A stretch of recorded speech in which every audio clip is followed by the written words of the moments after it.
बिस्मिल्लाहिर्रहमानिर्रहीम। Chapter number 3 first year physics exercise short question physics point 72 sheet से। तो हमारे पास पहला शॉर्ट क्वेश्चन है, what is difference between uniform and variable velocity.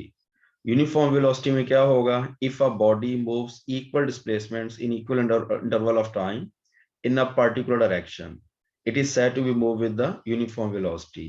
Mean body equal interval of times के अंदर इक्वल डिस्प्लेसमेंट भी कवर कर रही हो और उसकी डायरेक्शन भी फिक्स्ड हो, तो उस तरह की हम वेलोसिटी को यूनिफॉर्म वेलोसिटी कहते हैं।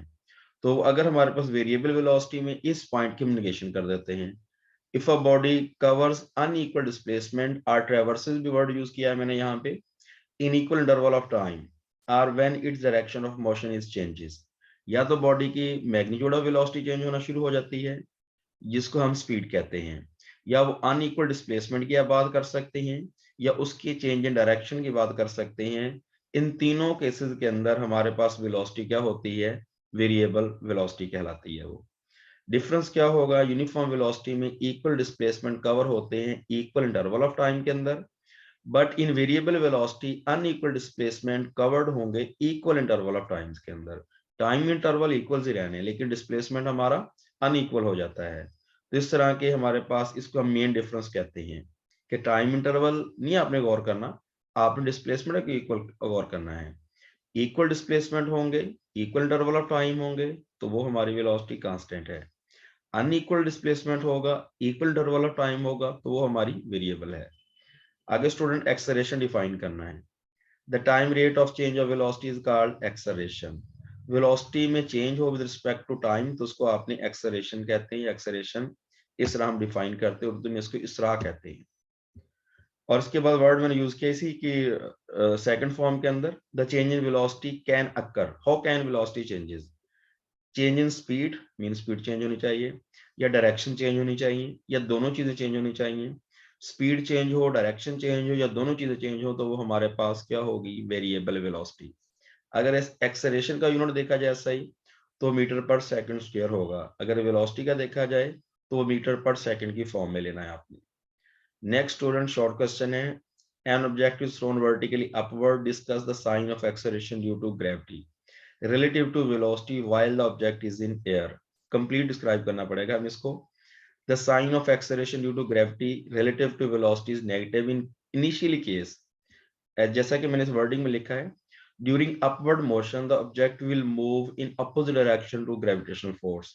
gravitational force vertically downward लग रही है और हमारे ऑब्जेक्ट जो है वो vertically upward मूव कर रहा है।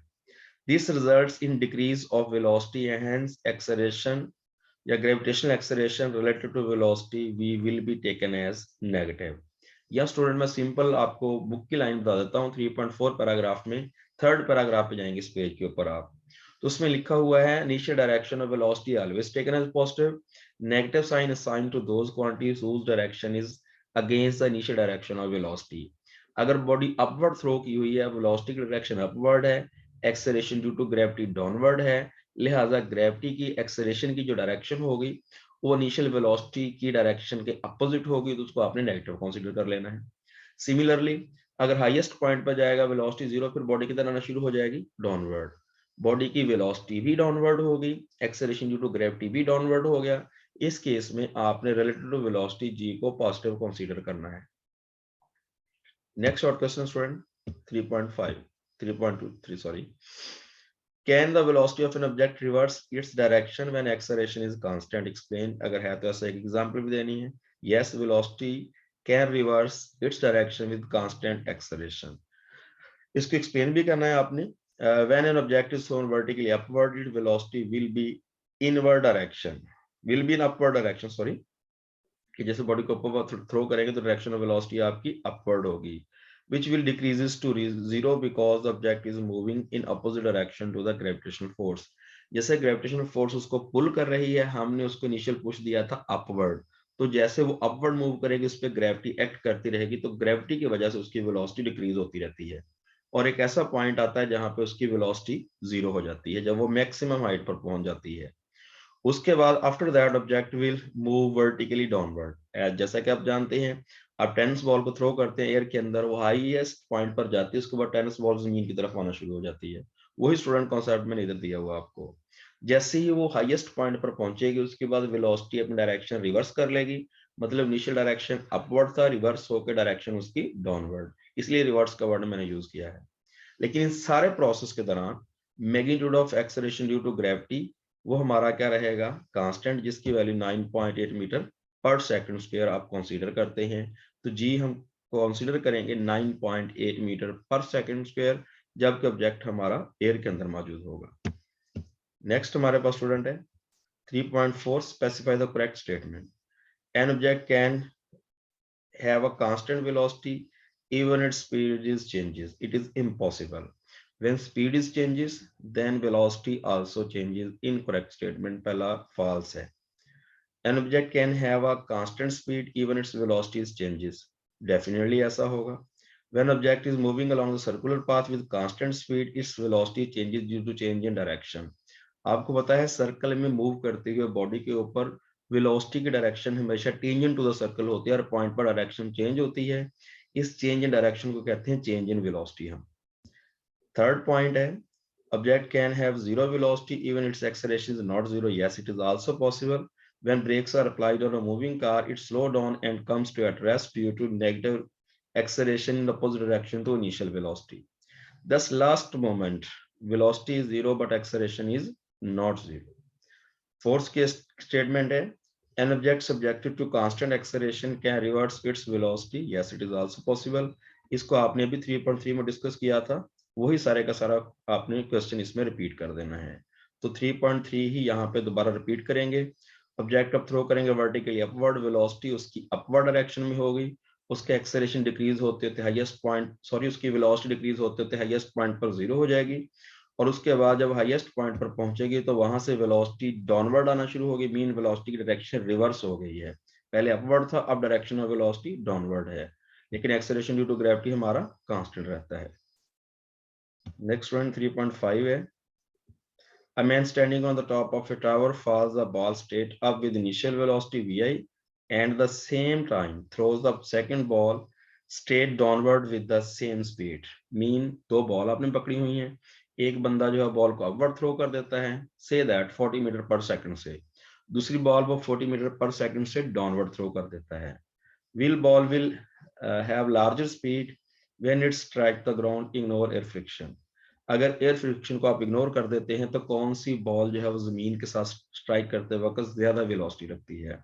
तो स्टूडेंट सिंपल केस है कि अगर आप बॉल जिस स्पीड से हाथ से ऊपर थ्रो करोगे, एयर फ्रिक्शन तो हमने निगलेक्ट करनी है, तो जिस वेलोसिटी से हाथ से बॉल को छोड़ोगे तो रिटर्निंग पॉइंट जो आपका हाथ का होगा वहां पे सेम वेलोसिटी होगी। से दैट 40 मीटर पर सेकंड थ्रो किया था ना ऊपर की तरफ आपने, दोबारा जब बॉल उसी हाइट पर आएगी तो एनर्जी कंजर्व रहेगी, उसकी स्पीड उसकी वही रहेगी 40 मीटर पर सेकंड। इसका मतलब होगा दोनों बॉल्स की स्ट्राइकिंग वेलोसिटी सेम होगी, लेकिन जो बॉल आपने अपवर्ड थ्रो की थी वो टाइम ज्यादा लेगी, और जो आपने बॉल डाउनवर्ड थ्रो कर दी थी वो अर्लियर स्ट्राइक कर जाएगी, लेकिन टाइम डिफरेंस होगा, उनकी स्पीड के ऊपर कोई इफेक्ट नहीं होगा। बोर्ड के लिए ये वर्डिंग आप यूज कर सकते हैं जो मैंने यूज की है। Both balls will hit the ground with same speed, correct statement है। when the ball is thrown upward with initial velocity vi, it will have same velocity vi when it return to the same level। तो जिस velocity से आपने throw किया करेंगे वापस उस point पे वही उसकी इनिशियल वेलोसिटी होगी जिससे आपने थ्रो किया था। after that ball will continue to motion in downward direction and hits the ground with velocity vf। Thus, if the second ball is thrown vertically downward with initial velocity vi from same height, it will hit the ground with same final velocity vf। Just only time difference होगा, जो upward ball throw किया था वो late strike करेगा आके, जो आपने same time पर डाउनवर्ड थ्रो कर दिया था वो अर्लियर स्ट्राइक कर जाएगा, लेकिन उनके दरमियान फाइनल वेलोसिटी वीएफ दोनों की सेम होगी, स्ट्राइकिंग वेलोसिटी सेम होगी। 3.6 देखिएगा explain circumstances in which velocity v and acceleration of a car are parallel। say that का parallel होंगे when the velocity of car is increasing, तो velocity क्या होती है, या सिंपल समझिए acceleration क्या होगा, rate of change of velocity। अगर velocity बढ़ रही है मीन acceleration बढ़ रहा है, फार्मूला बताता है आपको v is equal to v by t। mean velocity में increment, it means that acceleration will be increase. Anti parallel कब होंगे? when the velocity of the car is decreasing, चूंकि जब ऊपर के ऊपर वाला फैक्टर डिक्रीज हो रहा होगा उस केस के अंदर हमारे पास रिटार्डेशन प्रोड्यूस होगी, तो इसलिए हम उसको एंटी पैरेलल मानते हैं। तो जब वेलोसिटी डिक्रीज होती है तो डायरेक्शन तो उसकी फॉरवर्ड ही है लेकिन डिक्रीज हो रही है, उस वजह से जो एक्सेलरेशन प्रोड्यूस होती है उसको आपने रिटार्डेशन कहते हैं। रिटार्डेशन के केस में वेलोसिटी और एक्सेलरेशन आपस में एंटी पैरेलल होते हैं। परपेंडिकुलर कब होंगे? जब आप किसी सर्कल में बॉडी को मूव करवा रहे होते हैं। Velocity always tangent to the circle होती है, एक्सेलरेशन हमेशा एक्ट कर द toward the centre of the circle. When a body moves along a circular path, a will be directed toward the centre of the circle while the velocity along the tangent. Thus, V and A of car will be perpendicular to each other when it moves on a circular path. V is 0 but A is not 0. तो इस case के अंदर बड़ा क्या होगा? When the brakes are applied in a moving car, it slows down and comes to at rest due to negative acceleration in opposite direction. Thus, V is 0 but A is not 0. ऊपर वाले का delta case इसी में discuss कर देंगे, वो और ये इसका डेल्टा, इसका 4 और पहले वाले का 4 सेम आंसर देंगे। A is 0 but V is not 0. Simply when a car is moving in straight line with uniform velocity, A 0 होगा लेकिन V उसका 0 नहीं होगा क्योंकि वो तो हमने यूनिफॉर्म लिया हुआ है। 3.7. Motion with a constant velocity is special case motion with a constant acceleration. Is this statement true? Discuss. Yes, this statement definitely true. When a body is moved in a uniform velocity, then acceleration is 0 because in this case velocity changes at the same rate throughout the motion. Hence, acceleration of a body will remain constant during its motion. Okay, x is equal to क्या होगा? Vf minus Vi over t. चूंकि velocity same है, Vf minus Vi over t. Initial velocity V, final V. V minus V 0 over something is equal to 0, तो 0 एक also constant quantity है, तो ये एक true case होगा। 3.8. Find change in momentum for an object subjected to given force for a given time and state law of motion in term of momentum in second। की बात कर रहे हैं आपसे। कंसीडर करें एक बॉडी है, उसका मास m है, वो इनिशियल वेलोसिटी vi से मूव कर रही है। Suppose an external force F acts upon it for a time t, which velocity becomes Vf, then acceleration produced by this force is given by, तो student acceleration का formula सबको आता है, A is equal to Vf minus Vi over t होगा। Second law F is equal to M में A is equal to F over M। इसको question 1 मान लें, इसको क्वेश्चन 2 मान लें, दोनों को अगर हम कंपेयर कर देते हैं by comparing question 1 and 2, F over M किसकी इक्वल आ जाएगा आपके पास? Vf minus Vi over t।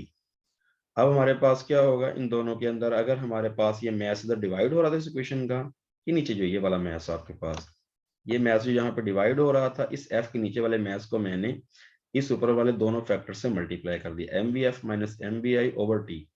t ये वही है जो पहले था, इसको नहीं हमने छेड़ा, इसके नीचे वाले m को इधर लाके मल्टीप्लाई कर दिया। अब ये t इधर डिवाइड, इधर इसके साथ अगर क्या हो जाएगा? Multiply. f cross t is equal to mvf minus mvi, इस फॉर्म में आ जाएगा आपके पास। तो इसके बाद हमने इसी रिलेशन के अंदर मैथ में कॉमन ले लिया, इस रिलेशन को दोबारा हमने इस फॉर्म में भी लिख सकते हैं, f cross t is equal to mvf minus mvi। Next इसमें स्टूडेंट देखिएगा, और उसके बाद आपको जानते हैं कि mvf और mvi and mvf are called initial and final moment of the body. Thus above equation can also be written as, मतलब ये वही फार्मूला है जो मैंने इसको शुरू में ही बना दिया था आपको। इस फार्मूले को देख लें, ये लाइन अगर लिखनी है लिख लें, इसकी बजाय अगर थोड़ा सा आप शॉर्टकट फॉर्म में जाना चाहते हैं तो डायरेक्ट आप यहाँ तक लिख के भी वो स्टेटमेंट लिख सकते हैं। मतलब ये नीचे तो मैंने जस्ट आपको एक्सप्लेन करने के लिए 2 स्टेप और एक्स्ट्रा कर दिए कि आप डायरेक्ट इसका कंपैरिजन करो, कंपैरिजन करेंगे तो डायरेक्ट यहाँ पे फोर्स आ जाएगी। अप्लाइड फोर्स किसकी इक्वल आ गई? Rate of change of momentum, mvf final momentum है, mvi आपका इनिशियल मोमेंटम होता है। तो आप यहाँ से 2 स्टेप बेशक ये रिमूव भी कर सकते हैं, उसके बाद नेक्स्ट फाइनल आपने इसका रिजल्ट बता देना है यहाँ से कि ये ऊपर वाला क्या होगा? चेंज इन मोमेंटम होगा। दस the time rate of, time के लिए ऐसे मोमेंटम चेंज, और इसको हम कहते हैं time rate of change of momentum is equal to applied force. This is an other statement of second law of motion. This is also called modified form of Newton second law of motion. तो student ये भी MCQ में याद रखना है, इसको कहते हैं modified form of Newton second law of motion. ठीक है, ये मॉडिफाइड फॉर्म होती है, ये it is also important MCQ, ये भी याद रखिएगा। ये दो एमसीक्यू बहुत ज्यादा आते हैं। Rate of change of momentum is equal to applied force, change in momentum is equal to impulse. ये दो एमसीक्यू बहुत इंपॉर्टेंट है बोर्ड के लिए। नेक्स्ट हमारे पास है 3.9।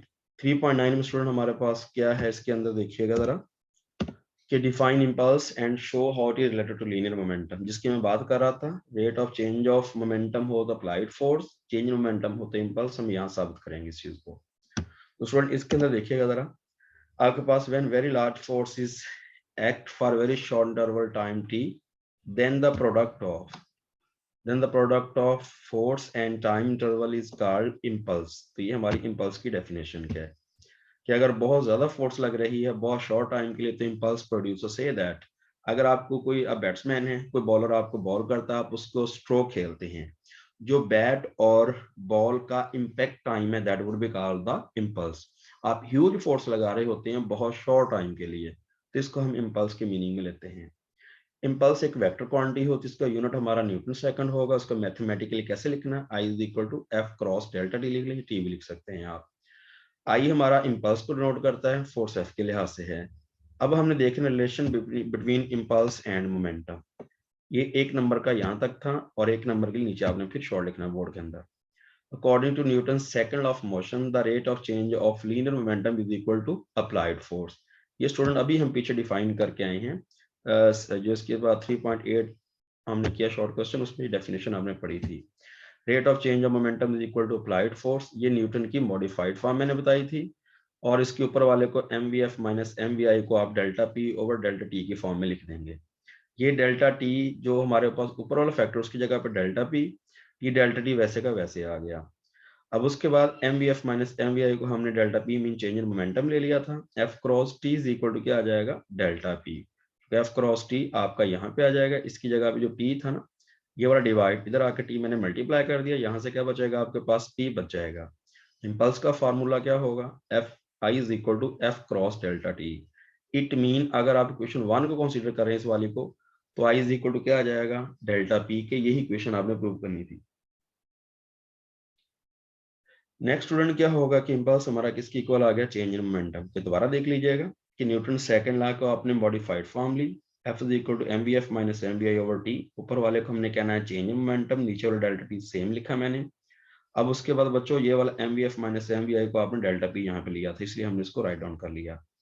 अब इसके नीचे डेल्टा टी क्या हो रहा है, डिवाइड। ये डेल्टा टी इधर एफ के साथ आकर क्या हो गया, multiply. F cross T is equal to delta P, जबकि F cross T is equal to तो आई होता है, इसलिए आपने एफ क्रॉस डेल्टा टी की जगह पे ये आई पुट कर दिया, I is equal to delta P. यही रिलेशन आपने प्रूव करना था। बोर्ड में कभी कभार ये इतना देते हैं सवाल, prove that I is equal to delta P. अगर ऐसे आ जाए तब भी स्टूडेंट आपने यहां से पकड़ना है और इसको एंड तक लिख देना है। अगर वैसे पूछे तब भी आपने पूरा लिखना है। दोनों केसेस के अंदर आप इसको सेम लिखेंगे। नेक्स्ट हमारे पास होगा state law of conservation of linear momentum and pointing out the importance of isolated system. तो पहले तो स्टूडेंट देखिए कि लीनियर मोमेंटम क्या होगा, total linear momentum of an isolated system remain constant. आपको पता है इस बात का स्टेटमेंट है। अब आइसोलेशन को पहले डिफाइन करें, दोनों को स्टेट करें आप। An isolated system is a system on which no external agency exerts any force. In an isolated system, bodies may interact with each other, but no external force act on them.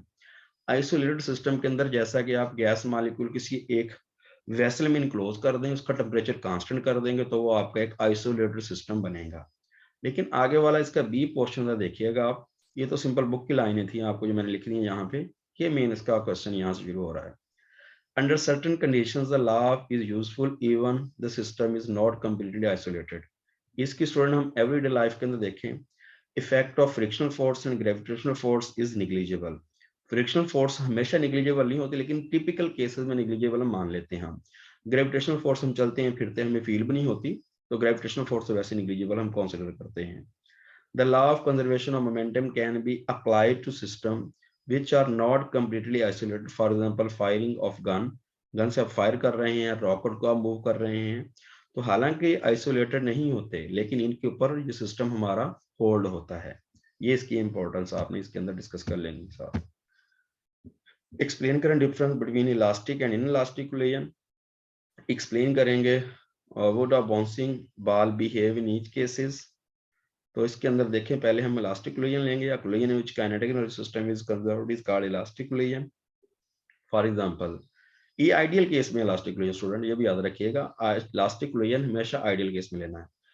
For the case of elastic collision, ball drop on A marble floor, it rebounds with the same velocity and will attain the same height. Suppose करें आप ball को drop करते हैं marble floor के ऊपर, और वो ball strike करने के बाद इनिशियल हाइट के ऊपर आ जाती है, तो जिस वेलोसिटी से ड्रॉप किया था वही वेलोसिटी उसने आकर वहां पे अटेन कर लिया। अगर वो रेस्ट के ऊपर थी तो आपके दोबारा रेस्ट के ऊपर आकर रुक गई वहां बॉल, तो इस तरह कोलिजन क्या होगी, आपकी इलास्टिक होगी। और इन इलास्टिक कोलिजन कौन सी होगी, जिसके अंदर हमारे पास काइनेटिक एनर्जी सिस्टम की कंजर्व ना रहे, वो इन इलास्टिक होगी। फॉर एग्जांपल, अगर आप बॉल को ड्रॉप करेंगे फ्लोर के ऊपर, does not attain the same height with the impact of the earth, it because the effect part of kinetic energy converted into heat and sound energy, the total energy of the system will not remain same, they will not remain conserved। तो simple situation है दोनों cases के अंदर, अगर kinetic energy conserve है वो elastic है, ball को मार्बल फ्लोर पर ड्रॉप करेंगे अगर इनिशियल हाइट अटेन कर ली वो इलास्टिक है। दूसरे केस में अगर काइनेटिक एनर्जी कंजर्व ना रहे वो इनइलास्टिक है। अगर बॉल को मार्बल फ्लोर के ऊपर के बजाय हम ग्लासी फ्लोर के ऊपर या इसके अंदर हम कह लें ग्रास के ऊपर ड्रॉप कर देते हैं, तो ग्रास पर ड्रॉप करेंगे तो बॉल इनिशियल हाइट पर नहीं पहुंच पाएगी, उस केस में बाउंसिंग बॉल कैसे बिहेव करेगी, इनइलास्टिक के तौर पर। नेक्स्ट स्टूडेंट है, वह explain what is meant by projectile motion. Projectile motion is two dimensional motion under constant acceleration due to gravity. तो इसको हम प्रोजेक्टाइल मोशन कहते हैं, ये बुक की वर्डिंग मैंने यूज की यहाँ पे भी। तो प्रोजेक्टाइल मोशन की एग्जांपल क्या है, football kicked off by a player, ball thrown by the cricketer, उसके बाद missile fired from launching pad, ये सारी प्रोजेक्टाइल की एग्जांपल्स हैं अगर आपने इसमें डिस्कस करनी है। लेकिन मेन फोकस हमारा है टाइम ऑफ फ्लाइट के ऊपर, रेंज ऑफ प्रोजेक्टाइल के ऊपर। Time of flight, time taken by object to cover the distance from the point of projection, mean जहां से छोड़ा हुआ है, to the point where hit the ground at the same level is called time of flight. Time of flight air time को कहते हैं, कितनी देर projectile आपका एयर में रहता है वो क्या होगा, टाइम ऑफ फ्लाइट। कहां से कंसीडर करना है, पॉइंट ऑफ प्रोजेक्शन, यहां से छोड़ना है और जिस पॉइंट पर जाकर हिट करता है, टोटल इसको मूव करने के लिए जो एयर टाइम होगा उसको हमने कहना है टाइम ऑफ फ्लाइट। छोटी सी कैलकुलेशन है उसकी, वो भी देखिएगा साथ, ये लॉन्ग में भी फायदा देगा आपको, शॉर्ट में भी देगा। असल में ये लॉन्ग क्वेश्चन बनता है बोर्ड में। As the projectile goes up and come back to same level, thus covering no vertical distance, जो का वो कहते हैं सेम लेवल, मतलब अगर 1000 मीटर ऊपर गया तो 1000 मीटर ही नीचे आ गया, वर्टिकल हाइट उसकी zero, upward positive downward negative consider करके टोटल हाइट उसकी डिस्प्लेसमेंट जीरो माननी है आपने। Time of flight can be found out by using the second equation of motion, जैसा कि आपने वो 9th क्लास में पढ़ी हुई है, उसकी मैंने यूज किया यहाँ। S is equal to VIT plus 1/2 AT square, चूंकि वो y एक्सिस के लॉन्ग मूवमेंट ले रहे हैं हम, इसलिए इसके साथ VI मैंने y यूज कर लिया। टोटल वर्टिकल हाइट उसकी 0 थी, VI y किसके बराबर होगा, VI साइन थीटा के। तो VI y ये क्रॉस का साइन लगाया, VI y is equal to VI sine theta, t multiple में वैसे का वैसे 1/2 AY की जगह पे क्या लिख दिया मैंने, G। वर्टिकल एक्सेलरेशन को हम G से नोट करते हैं। Upward acceleration due to gravity negative लेते हैं, क्यों लेते हैं, क्योंकि initial direction of velocity taken as positive, negative sign assign to those quantities whose direction is opposite to that of initial velocity. यूं समझिएगा, क्योंकि प्रोजेक्टाइल अपवर्ड जा रहा है, ग्रेविटी डाउनवर्ड लग रही थी, इसलिए हमने वहां पे नेगेटिव साइन ले लिया। अब यहाँ से टी कॉमन कर दिया था मैंने, या पहले मैं वैसे फैक्टर बना देता हूँ इसको, ये रकम यहाँ पे माइनस हो रही, इधर आकर क्या रह जाएगी, ये पॉजिटिव इक्वल की दूसरी तरफ, और ये वाली वैसे की वैसे, टी से टी हमारा क्या हो गया, कैंसिल। तो सिंगल टी क्या होगा, 2 डिवाइड इधर आकर मल्टीप्लाई हो गया, और जी यहाँ पे मल्टीप्लाई इधर आकर डिवाइड, ये हमारे टाइम की एक्सप्रेशन। सेकंड इक्वेशन यूज करेंगे, vertical displacement 0, VI is equal to VI sin theta, T साथ 1/2 आ जाएगा। Vertical acceleration due to gravity upward case में नेगेटिव कंसीडर करना, चूंकि हमने एयर टाइम फाइंड किया उसका, इसलिए हमने इसको जी को नेगेटिव माना। तो टी यहाँ से टी के साथ एक टी कट जाएगा, और पीछे ये बचेगा 2, इधर आकर मल्टीप्लाई हो गया, और पीछे बचा जी, ये मल्टीप्लाई इधर आकर डिवाइड हो गई, टाइम की एक्सप्रेशन आ गई। रेंज ऑफ प्रोजेक्टाइल क्या होगा, the distance which the projectile covers in horizontal direction is called range of projectile. तो हॉरिजॉन्टल डिस्टेंस कवर होगा एक्स एक्सिस के लॉन्ग, उसको आपने रेंज का नाम दे देना है। In projectile motion the horizontal component of velocity हमेशा रेंज सेम रहेगा, जैसा कि Vx हमेशा सेम रहता है, इसलिए हॉरिजॉन्टल एक्सेलरेशन को हम 0 मानते हैं, सिर्फ ग्रेविटेशनल एक्सेलरेशन की बात करते हैं हम। The range of projectile can be determined by using the distance form, S is equal to V cross T. Range के लिए S की जगह पे मैंने R यूज कर लिया, चूंकि वो x एक्सिस के लॉन्ग रेंज ले रहे हैं, इसलिए VX कंपोनेंट यूज करेंगे। टाइम ऑफ फ्लाइट ऊपर यूज किया, उसके नीचे हम इसके कीमत पुट करके इसकी भी एक्सप्रेशन मैथमेटिकली इस तरह लिख सकते हैं। Vx horizontal component of velocity होगा, इसलिए हॉरिजॉन्टल Vix की वैल्यू क्या होती है, Vi sin थीटा होगी, और वर्टिकल की जैसा कि Vi y sin theta time of flight मैंने लगाई थी। इसमें x कंपोनेंट लिया था, उसके अंदर एयर टाइम लिया था, तो मैंने y कंपोनेंट कंसीडर किया था। तो Vix किसके बराबर आएगा, Vi cos theta 2 Vi sin theta over g आ जाएगा। R इज इक्वल टू, ये 2 इसको इधर लिया है, 2 Vi sin theta cos theta, ये मैथ का फार्मूला होता है स्टूडेंट, आपने मैट्रिक में पढ़ा था 7 चैप्टर के अंदर। तो 2 sin थीटा cos थीटा बराबर होता है साइन ऑफ 2 थीटा, इसकी इक्वल हमने लिख दिया यहाँ पे। यहाँ बेशक आप कॉमे लगा लें ताकि इनका डिफरेंस आपको याद रहे। तो इस फैक्टर की जगह पे sin 2 थीटा लगा दिया। Thus the range of projectile depend upon the velocity of projectile motion and angle of projection, किस एंगल पे थ्रो कर रहे हैं। एंगल ऑफ प्रोजेक्शन मैक्सिमम इसका कहाँ पे होगा, 45 डिग्री, वो नीचे हम प्रूव भी कर देंगे। और इसकी मिनिमम जो रेंज होती है वो 90 पे होती है या 0 पे होगी। 90 पे थ्रो करेंगे प्रोजेक्टाइल, वहीं वहीं पे फॉल करेगा। 90 एंगल के ऊपर हॉरिजॉन्टल कंपोनेंट भी 0 होगा। तो बच्चे बाद का तो गलत कर देते हैं, तो वो कहते हैं साइन फंक्शन 90 मैक्सिमम है, ये 90 को 2 से मल्टीप्लाई करें तो 180 है, साइन 180 वैसे 0 हो जाएगा। तो याद रखिएगा, रेंज कभी भी 90 के ऊपर मैक्सिमम नहीं होती, रेंज हमेशा मैक्सिमम 45 डिग्री पे होती है। ये भी एमसीक्यू आती है पेपर में। The range of projectile depends upon the velocity of projectile and angle of projection. उसके बाद हम देखेंगे मैक्सिमम हॉरिजॉन्टल रेंज कैसे फाइंड कर सकते हैं। sin 2 थीटा अगर 1 की इक्वल होगा तो रेंज हमारी मैक्सिमम होगी। क्योंकि ये प्रोडक्ट अगर मैक्सिमम होगा तो ये रेंज भी हमारी मैक्सिमम होगी। प्रोडक्ट मैक्सिमम के लिए 2 sin थीटा इक्वल टू 1, तो 2 theta equal to sine inverse of 1। Sine inverse 1 का अगर करें तो वो 90 डिग्री आ गया आपके पास। तो थीटा इक्वल टू कितना आ जाएगा आपका 45 degree, 2 theta equal to 90 degree. और उसके बाद hence maximum horizontal range of projectile should be 45 degree. Last student इसके बाद है 5.13 at one point or points on the path does the projectile have minimum speed and maximum speed. The speed of projectile is minimum at maximum height. ऐसा क्यों होता है, क्योंकि maximum height के ऊपर प्रोजेक्टाइल का y कंपोनेंट जो है ना वेलोसिटी का वो 0 हो जाता है, इसलिए मैक्सिमम हाइट के ऊपर उसकी वेलोसिटी जो है वो मिनिमम कंसीडर करते हैं। It is because the reason that maximum height vertical component of velocity 0 है, लिख दे नीचे मैंने ये। तो the speed of projectile is maximum at the point of projection. जिस पॉइंट से आप थ्रो कर रहे हैं इसको हम पॉइंट ऑफ प्रोजेक्शन का नाम देंगे, वहां स्पीड इसकी मैक्सिमम होगी just before strike the ground. और जिस पॉइंट पर जाकर ग्राउंड को स्ट्राइक करता है उस पॉइंट पर भी स्पीड इसकी मैक्सिमम होगी। अगर इसकी आपको शक्ल ड्रा करें तो इस टाइप का बना भी सकते हैं इसके अंदर। तो ये वाला से दैट मैंने एक रफली सा बना दिया है। इसके अंदर जहां से आप शुरू करेंगे, ये तो वैसे इसका नहीं पूरा होना, तो जहां से आपने इसको शुरू करना है मतलब वो वाला पॉइंट, और जहां पे आपने इसकी एंडिंग करनी है, इन दोनों पॉइंट पर स्पीड क्या होगी प्रोजेक्टाइल की मैक्सिमम होगी। ये इसका say that starting x axis है और ये इसका क्या होगा आपके पास वाई एक्सिस। इस तरह से इसके साथ हम ड्रा कर सकते हैं, ये वाला इसका वाई एक्सिस है। अब से दैट प्रोजेक्टाइल आपका यहाँ से स्टार्ट कर रहा है ना, इस कॉर्नर से, यहाँ से, तो यहाँ स्पीड इसकी मैक्सिमम होगी। जैसे मैक्सिमम हाइट पे जाएगा यहाँ पे स्पीड इसकी 0 हो जाएगी वाई वाली, उसके बाद नीचे आना शुरू हो जाएगा, यहाँ पे आकर स्पीड दोबारा इसकी मैक्सिमम। पूरी इस प्रोजेक्टाइल मोशन के दरमियान x component we x constant रहता है, ऊपर जाते हुए वी वाई कंपोनेंट डिक्रीज होता है, यहाँ पे वी वाई 0 हो जाती है और नीचे आते हुए वी वाई दोबारा इंक्रीज होना शुरू हो जाती है।